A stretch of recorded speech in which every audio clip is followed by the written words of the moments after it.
Hi, my name is Aspina Kwiwon Katongo Lupili, and I am a second generation from Zambia who is currently studying here in America.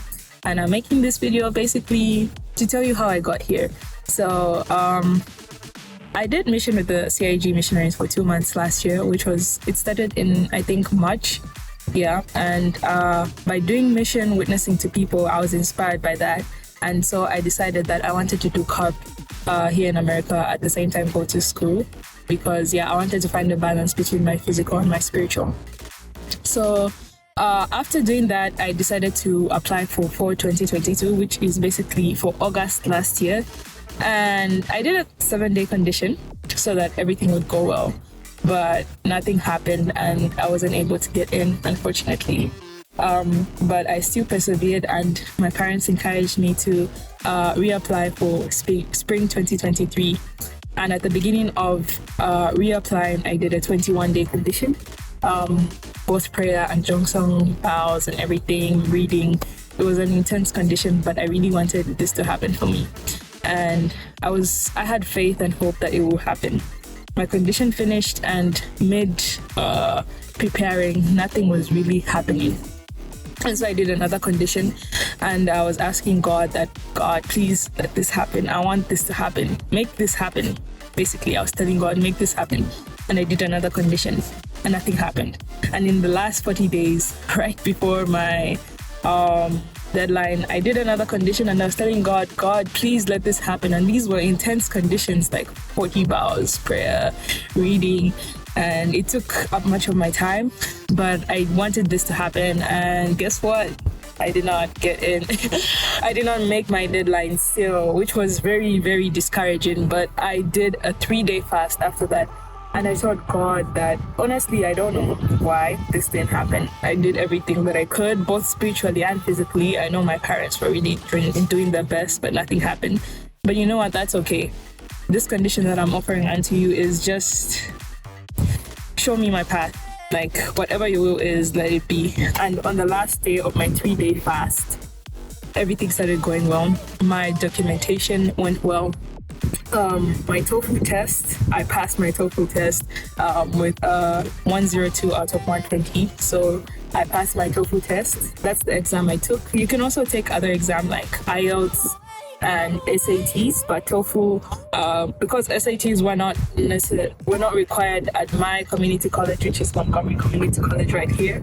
So I took TOEFL instead because it was easier for me. But if you really other universities do require SATs, so that's what you have to take. I took TOEFL and it was an English standardized test, and I passed my test, and all the documentation that I needed for my visa and everything, it went well, and I sent it to the school 10 days after my deadline. And as I was still sending this documentation, I did not know whether the school was going to accept. And 2 weeks later, I received nothing from the school. So I was pretty much convinced that I wasn't going, right? But then one morning, I had a dream that I received an email from my school saying, Aspina, you got accepted. And then I told my brother is like, oh, Aspina, you're always dreamy, right? But then it happened exactly the same way. I woke up and my email was saying, Aspina, you got accepted.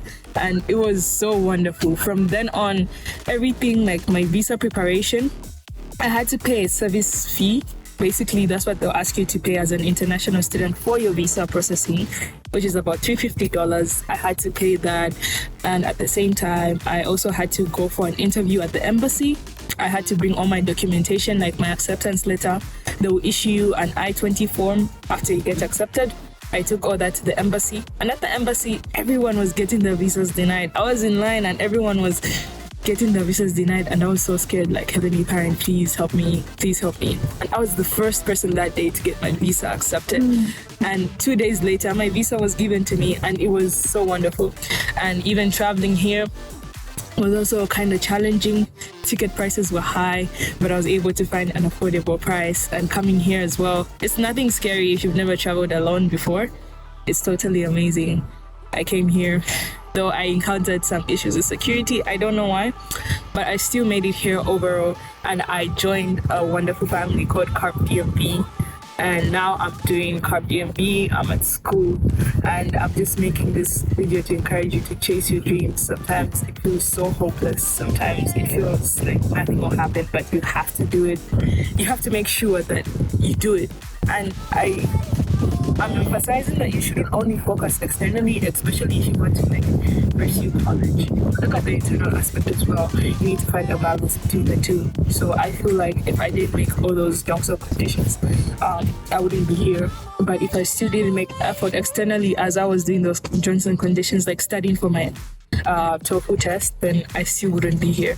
So I'd ask you to find a balance. And as you are in college as well, find a balance between your physical and your spiritual. Doing carb really helps me grow spiritually, and schoolwork. I have so many brothers and sisters that support me with my schoolwork as well. It's a wonderful experience. So if you do ever think of applying here in America, I would advise you to do carb. I'm in Maryland right now, and I'm doing Carb DMB, and it is such a wonderful family. If you have any more questions about how I made it, any more questions about how I made it, then you can just, feel free to ask me anything that you can, but always chase your dreams. And remember that we are doing all this for our beloved true mother. So as you're in college, doing your degree and everything, remember that this has to contribute to the providence. So find a way to do it wherever you go. Bye.